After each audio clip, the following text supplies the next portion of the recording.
الحمد لله رب العالمين والصلاة والسلام على أشرف الأنبياء والمرسلين نبينا محمد وعلى آله وصحبه أجمعين. قال الله تعالى: ومن يبتغ غير الإسلام دينا فلن يقبل منه وهو في الآخرة من الخاسرين. وقال الله تعالى: ان الدین عند اللہ الاسلام. برادران اسلام، دینی اور ملی بھائیوں، دوستوں اور ساتھیوں، ہم اسلام کے دعوے داروں کو بکثرت دیکھتے ہیں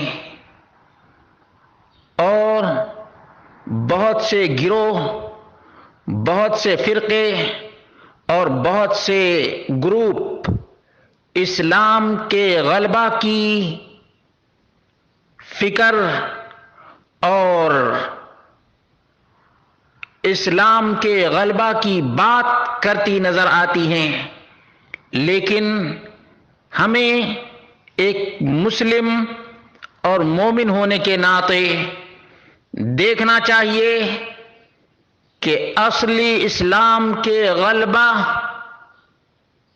کی چاہت کس جماعت کے پاس ہے، کون سی جماعت ہے جو اصلی اسلام کے غلبہ کی فکر رکھتی ہے اور اصلی اسلام ہی کو عام کرتی ہے، لوگوں کو اصلی اسلام کی دعوت دیتی ہے. ہمیں پرکھنا چاہیے اور ہمارے سامنے ایک ہی ٹیسٹیمونیل ہے، وہ ہے وحی الہی. اللہ رب العالمین کی وحی کے ذریعے سے ہی ہم ان تمام گروپس، ان تمام گروہ اور ان تمام فرقوں کو جانچ سکتے ہیں. ایسے ہی جیسے پیتل ہو، تانبا ہو یا مصنوعی سونے کے کلر میں جتنے بھی آرٹیفیشل ہوں، ہمیں ان سب کو جانچنے کے لیے کس کی ضرورت ہوتی ہے؟ ایک چیز کی، ٹیسٹون کی ضرورت ہوتی ہے. اسی طرح سے ہمارے پاس اللہ رب العالمین کا پیغام ہے، وحی الہی ہے، قرآن و سنت پر مبنی ہے، اور صحابہ کرام نے جس طرح سے قرآن و سنت کو سمجھا ہے اسی طرح سے ہم اگر سمجھتے ہیں تو ہمارے پاس اصلی اسلام ہے، اور اس اصلی اسلام کو ہم پوری دنیا میں پھیلانا چاہتے ہیں تو واقعتاً یہی اسلام کا غلبہ ہے. حقیقی اسلام کا حقیقی غلبہ یہی ہے کہ اصلی اسلام، وہ اسلام جو محمد رسول اللہ صلی اللہ علیہ وسلم کے زمانے میں تھا، وہ اسلام جو صحابہ کرام کے درمیان موجود تھا، وہی اسلام اصلی ہے، وہی اسلام اصلی ہے جو رب کے قرآن میں، نبی کے فرمان میں اور فہم صحابہ میں مرتکز ہے. بعد میں جن لوگوں نے اضافات کیے ہیں، بڑھائے ہیں، ایڈ کیے ہیں، وہ اصلی اسلام نہیں ہے. اس لیے کچھ لوگ یہ دعویٰ کرتے ہیں کہ ہم اسلام کے غلبہ کی کوشش کر رہے ہیں. کیا اسلام کا غلبہ ایسی ہی ہو سکتا ہے کہ کوئی صحابہ کو گالی دے اور اس کو بھی ہم کہیں کہ یہ بھی اسلام کی فکر رکھتا ہے؟ کوئی قرآن کی کچھ آیتوں کو مانے، کچھ آیتوں کو نہ مانے، کیا وہ اسلام کے غلبہ کے لیے مفید ہے؟ نہیں. کوئی صحابہ کرام ہی کو گالی دے تو کیا اس کے پاس کوئی اسلام ہے؟ کوئی اسلام نہیں. اصلی اسلام تو دور کی بات ہے، اس کے پاس کوئی اسلام ہے ہی نہیں، کیونکہ اللہ رب العالمین صحابہ سے راضی ہو گیا، اور یہ مردود ہے جو صحابہ سے ناراض ہے، صحابہ سے ناراض ہے. توحید کی بات لے لیجئے. اصلی اسلام یہ ہے کہ جو رب کائنات کا نام لیتا ہے وہ زندہ ہے، جو رب کائنات کے ساتھ کسی کو شریک ٹھہراتا ہے وہ مردہ ہے، وہ مردہ ہے.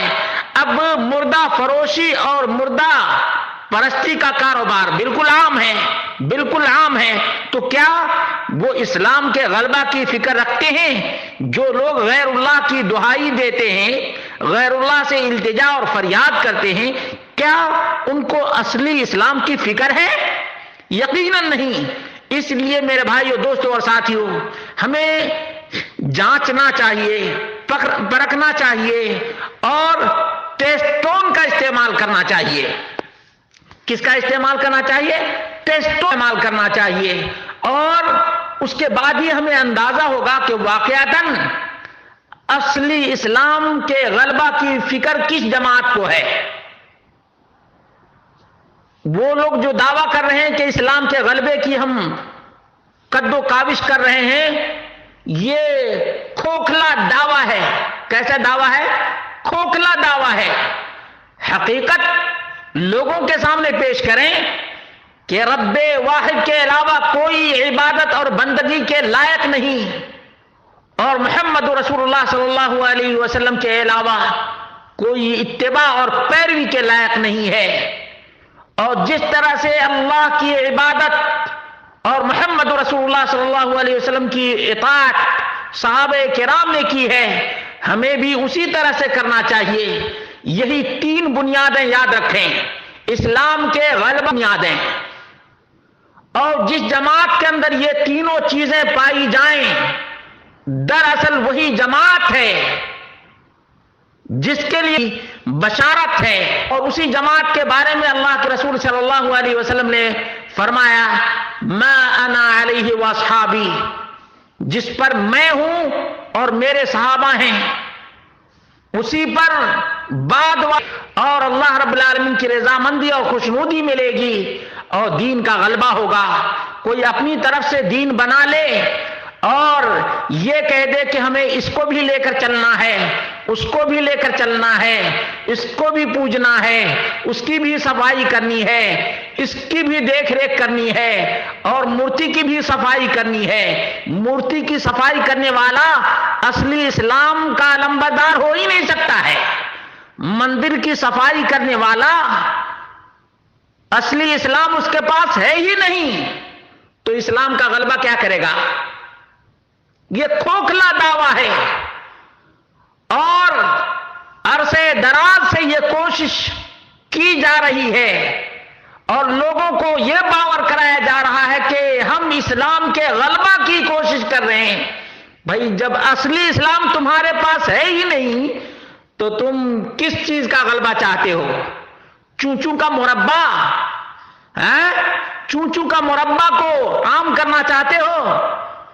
شرک بھی درست ہے، نفاق بھی درست ہے، سب و شتم کرنے والے صحابہ کے وہ بھی اسلام کے علمبردار بن جائیں تو یہ کون سا اسلام ہے؟ وہ اسلام تو نہیں ہے جو نبی اکرم صلی اللہ علیہ وسلم کے زمانے میں تھا، جو صحابہ کے زمانے میں تھا، جو صحابہ کرام نے سمجھا. وہ اسلام تو ان لوگوں کے پاس نہیں جو شاتم رسول اور صحابہ کرام کو گالی گلوچ دینے والے کو اسلام کا علمبردار سمجھتے ہیں. اس لیے مسلمانوں، اللہ رب العالمین سے ڈرو اور جماعت حقہ کو لازم پکڑو. جماعت حقہ قرآن و سنت اور فہم صحابہ کے مطابق دعوت، عمل، عقیدہ، فکر تمام کی تمام جس کے پاس ہوں، بس وہی جماعت حقہ ہے اور وہی اصل میں اسلام کا غلبہ چاہتی ہے. اللہ رب العالمین ہم سب کو ایسے لوگوں کا ساتھ دینے کی توفیق عطا فرمائے جو لوگ قرآن و سنت منہج صحابہ کے مطابق عام کر رہے ہیں اور اسلام کے حقیقی چہرے کو لوگوں کے سامنے عیاں کر رہے ہیں. اللہ رب العالمین اصلی اسلام کے علمبرداروں کو غلبہ عطا فرمائے.